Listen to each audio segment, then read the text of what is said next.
So finally got round to doing the midwifery Q&A. I'm still pregnant. Oh, it's tiny today. Hopefully this baby's low. 38.5 weeks pregnant, so baby can still come over the next month or so. So we'll see. I cannot tell you how crazy the responses were to this midwife Q&A. I think we're going to have to do this in two parts. So I've split it into kind of general midwife questions and then questions about like the application process and becoming a student midwife and stuff like that. So we do it in two parts. I'm not sure if they'll both be released on a Friday or what we'll do, but I'm going to split it down the middle that way. But they are going to be quite long chatty videos. But yeah, it's crazy how many responses we got. So hopefully this will be interesting for lots of you. And yeah, let's get into it. So how did I become a midwife? So I can't really remember a time where I didn't want to be a midwife, but I became a midwife straight from school. So when I was 18, I was in my last year of secondary school, did my application through UCAS with the help of my school, did my interview, and I went straight from finishing school to moving out to university. I trained at a university in Essex, in Chelmsford, and that university worked with 5 hospitals across Essex. So I worked in a hospital in Chelmsford that delivered about 5,000 babies a year. So I did 3 years of training there. All the time I lived with my fabulous roommates who you might have seen on my Instagram before. And so yeah, 3 years of training, and then I qualified in 2016. I did my preceptorship year, which is the first year after you've qualified. You are a lower band, so a band 5, and it's like a supported role of doing stuff that you can't really learn as much while you're a student. So things like suturing and giving drugs and cannulating and things like that. So I did my preceptorship in the hospital, and then quite quickly after I got my band 6, I went out and I worked in a standalone birthing centre for 2 years. And then Dan and I moved here to Kent, and I've been working for 2 years in a small community midwife team in Kent. So last 2 years I've been a community midwife, which is how lots of you will kind of imagine midwives, I suppose, like call the midwife. Yeah, so I do have a couple of other qualifications. I have a diploma in aromatherapy. I have a private hypnobirthing teacher qualification. Yeah, I have a qualification in newborn resuscitation. So yeah, that is kind of my background. Everyone's background into how they got into midwifery is really different, really varied. What is the best and worst part of the job? So generally, I think all of us at the moment would say that the worst part of the job is how incredibly short-staffed it is. Like during the pandemic and post-pandemic, maternity shortages are just diabolical at the moment. It's actually maddening. So I know that a lot of my colleagues, I'm on maternity leave at the moment, so my poor colleagues are dealing with it. But probably for them at the moment would be the like morale because of the staff shortages. Generally, I think most of us would say that the worst part of the job, and I will put a little trigger warning on this video as well, is obviously when things don't go quite to plan, when we lose babies, which thankfully doesn't happen as often as the good bits. But that can be really difficult, really, really difficult for midwives, and just unimaginable for families. As a midwife, it's a really privileged type of care to give when you're looking after bereaved families. And I don't know about my colleagues, but I remember those families forever. And those families seem to remember and treasure you for the care that you gave them in their difficult times, even more than some of the women who are you know, going home with their babies. So it's a really important part of the care we give, but it is, you know, it is the saddest part of the job. The best bit of the job for me, and partly why I enjoyed working at the standalone unit with the continuity of care model, and why I enjoy being a community midwife the most, is building up relationships with women and their families, really getting to know you all, getting to know your other children, getting to know your partner, seeing you all the way through from the beginning to the end with your baby. Sometimes I see women come back, you know, I see them come back for second babies, and I looked after them with their first babies. I might have even delivered their first babies, so that is the best bit. It's such a privilege to be part of that transition to parenthood for you all.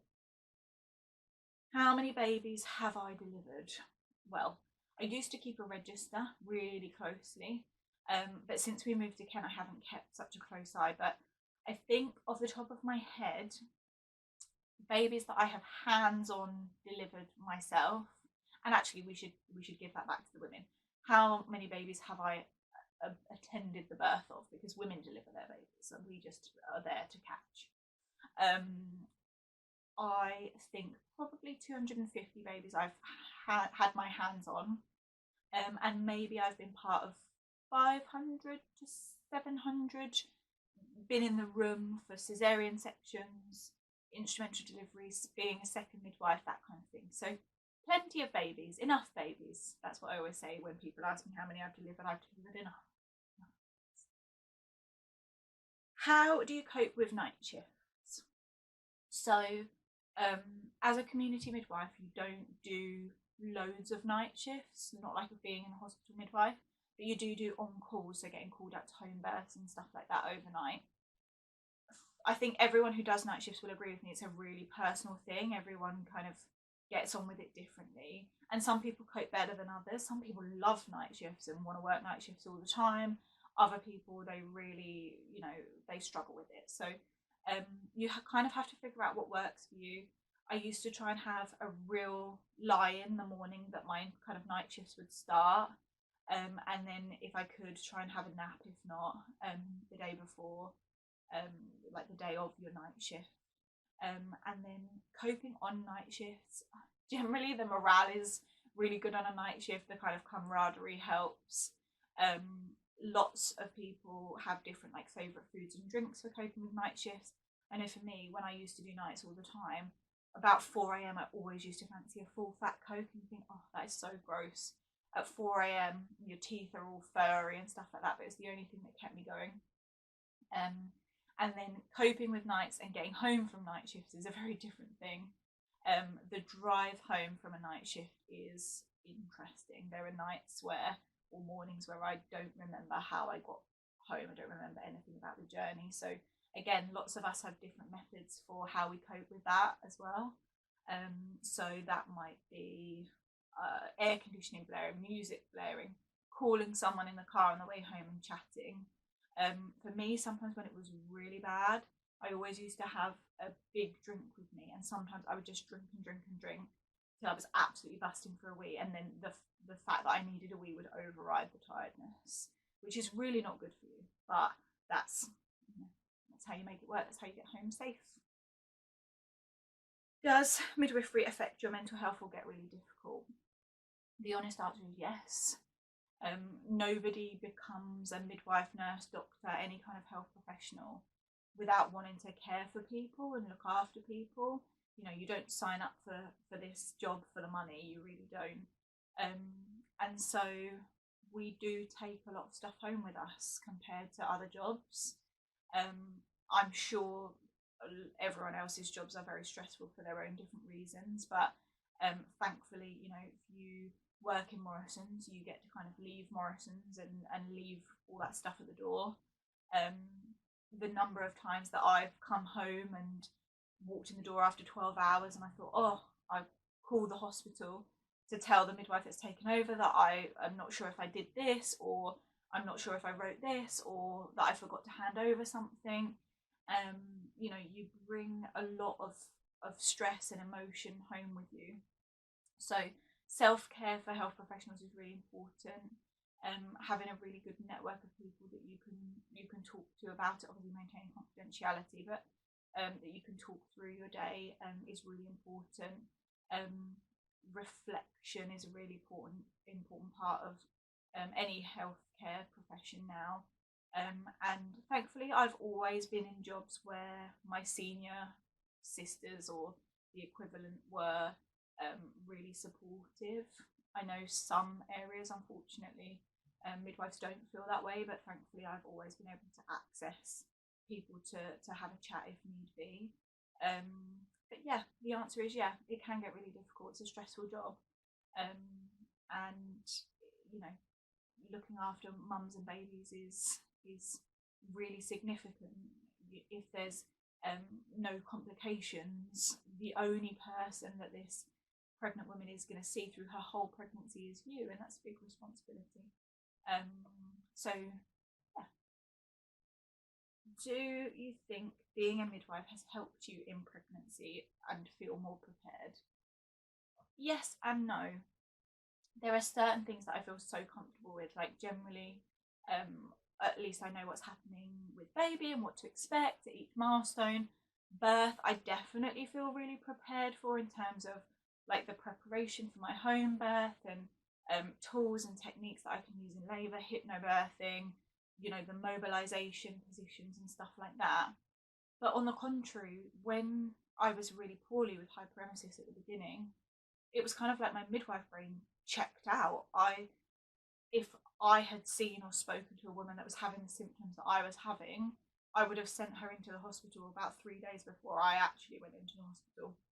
And I only went into the hospital because I actually woke up one morning and I'd lost my vision, and because I was so dehydrated. And never in a million years as a midwife would I have let a patient of mine, a woman of mine, get to that point. So it was really silly of me, and I really did kind of, you know, in that case, I didn't apply my own logic. But equally, when you're dehydrated, you don't have any logic. And then I do feel like there's a big discrepancy in my knowledge compared to what I know about pregnancy and birth and what I actually know about parenting beyond kind of a month-old baby.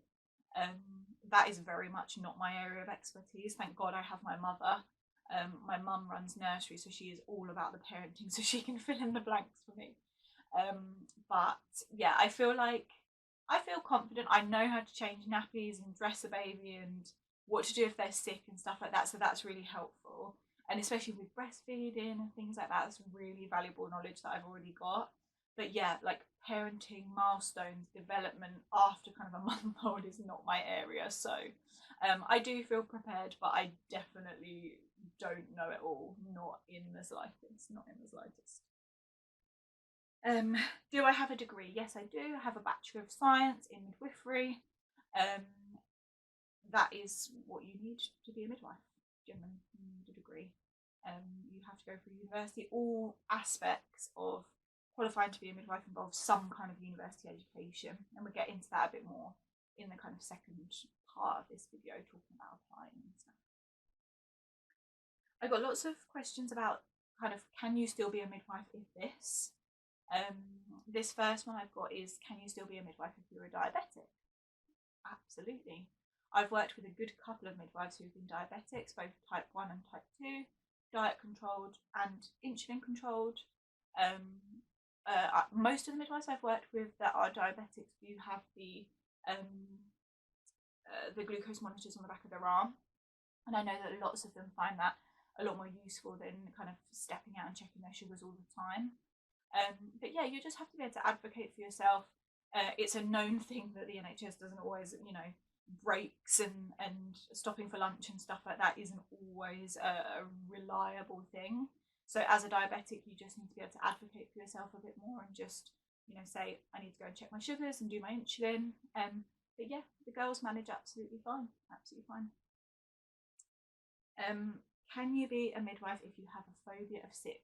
So phobia of dealing with sick, being with sick, emetophobia is what it's called, is actually a bafflingly common thread that I see on the community or on the student midwife forums and things like that. It's a question that gets asked all the time.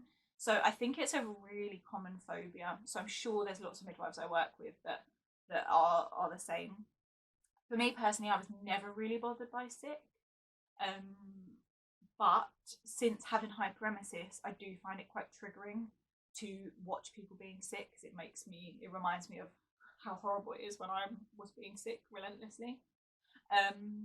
But for me, it's less about the woman being sick and more like the getting rid of it afterwards. But there are loads of things you can, do in terms of you don't have to watch people being sick. You can rub their back, you can busy yourself getting them a glass of water and things like that. And especially in a hospital environment or even in a community environment, there's always someone with you that can help you. I think most midwives and most student midwives manage to find a way to deal with it, and I think once you're around it a lot, it doesn't seem so bad. But yeah, I know lots of student midwives and midwives have this issue. Every midwife has their own personal bodily fluid or issue with something, and we all manage to figure it out somehow. What is my end goal career-wise? There isn't one really. Thankfully, midwifery is a career that you can go kind of multiple different ways. I would like to do lots of things. I would like to do an additional course to do some midwifery sonography, so to do the scanning. I would love to do some lecturing, so that might involve doing a master's or a PGCE, so teaching new student midwives. I would love to potentially look into doing a specialist role one day, maybe safeguarding midwives or diabetes, whatever tickles my fancy at that point. I also could see myself, stepping back and doing something different for a couple of years, not necessarily stepping entirely away from midwifery and health as a set thing, but doing something like working in sexual health for a couple of years, something just to keep dipping my toe in things that are different. I like a challenge and I get bored quite easily, so I can see myself doing lots of things.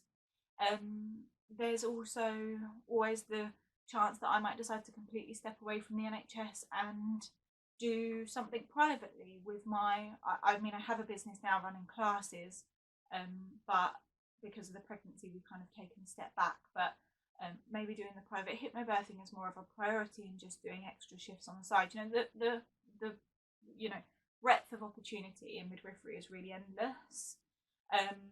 I don't see myself doing anything differently as a career as such. I always see myself within this area, but I think you've got to be a brave woman to be a hospital midwife for 40 years these days, to get to retirement and be a hospital midwife. I think I might keel over first with how kind of how pressurized it is. But yeah, there's so many different options. Then we have a couple of actual general midwife questions, which are very interesting. So, do we cut the cord straight away when the baby is born? No is the answer now. So when you watch your old One Born Every Minute, or when you watch films with babies being born, you'll often see us cut and clamp the cord straight away. But recently, in the last couple of years, there's been so much research done on what's called delayed cord clamping. So that is waiting for the cord to finish pulsating. And we found that by cutting and clamping the cord straight away, we were actually depriving babies of about a third of their blood volume, which, we want babies to have as much of their blood as they can possibly have. So what we do now, all being well with mum and baby, we just let the cord pulsate. Some midwives more than others will delay cord clamping for as long as possible, so what we call wait for white. I'll try and include some pictures or something if I can to show you the difference. But definitely we all wait until the cord has stopped pulsating. You can actually feel the cord and it has a pulse, literally like you're feeling your own pulse.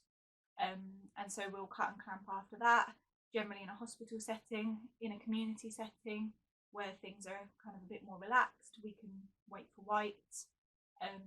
I've had cords pulsate for as long as 13-14 minutes before. It's crazy, but on average after a couple of minutes we'll cut and clamp the cord. So yeah, you won't see that unless there's some kind of emergency. You generally won't see us cut and clamp the cord straight away these days. So this question was specifically related to piles, which are horrible. Hemorrhoids are horrible, but unfortunately a very common part of pregnancy.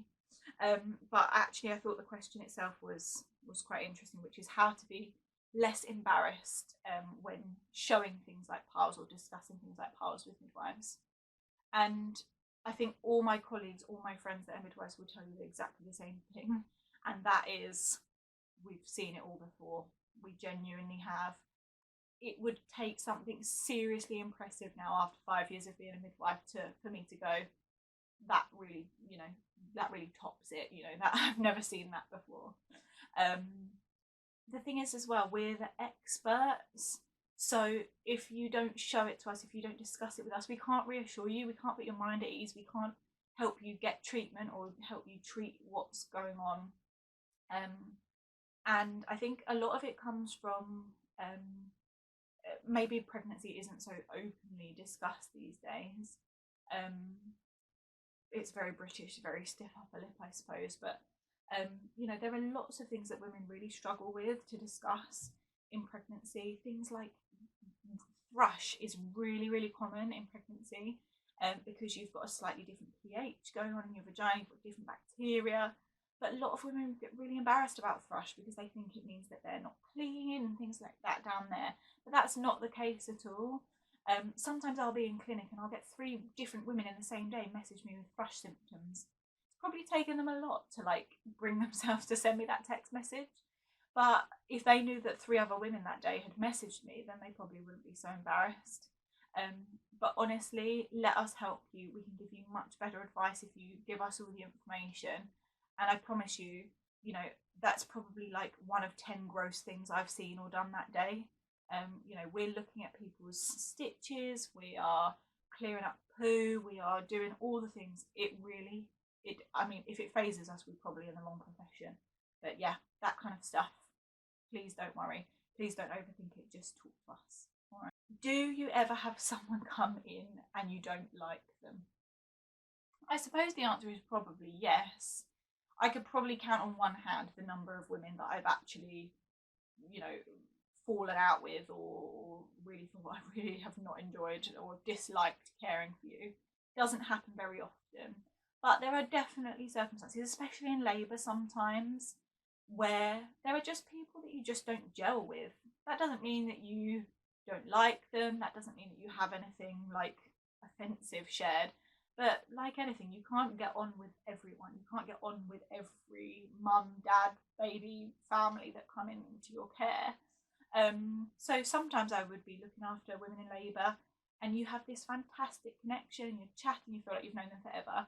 And there's other times where you just do your job, you just keep them safe and you make small talk, but you maybe don't gel with them so much. And that's fine, in life you wouldn't expect to be friends with everyone. There are times where we get women that can be kind of abusive of healthcare staff and things like that, in which case you would tell your senior sister and they would hopefully remove you from that situation. But aside from that, generally women that come in want to come in and be looked after. So thankfully that doesn't happen very often where we have big falling outs or anything like that. But yeah, definitely there are some people that you might not have the same connection with. Best way to calm mums down in labour. I wonder if you might be a student midwife who's asked me this question. So for me, read the room. Every woman is so different. We all respond to pain differently. Some women really need all the TLC they need you to talk through and help them breathe through every single contraction, and that is fine. If they need that, that's great. And then there are some women, I think how I'm going to be personally, when you're in pain, you really withdraw into yourself, and you don't want to be touched, you don't want to be talked to and things like that. So really kind of watching the room and watching your woman and seeing how she's responding to you will kind of guide you. But the best thing is explaining to the woman what she is feeling. If a woman is panicking, if a woman is stressed, find out what it is that is causing her this bother? Is it a pain? Is it that she's feeling the urge to push? Is it, what is she feeling? And then explaining to her why she's feeling this and what's happening with her body. When we have a better understanding of what is happening to us, we can process it a bit better. It's not so overwhelming. Particularly the urge to push is something that's really a good example in this situation. So a lot of women, when they are ready to push, feel like they need to have their bowels open, they need to have a poo. And for us, that's a really hard thing to acknowledge in front of a stranger, that you are going to feel the urge to poo and we want to just go to the loo and step away. But actually, if you can explain to her that the reason that she's feeling like she needs to have a poo and she's trying to hold it in is because her baby's head is there, you're so close now, this is the last bit. The reason you're feeling that way is because your baby's head is so low, it's pushing on your rectum.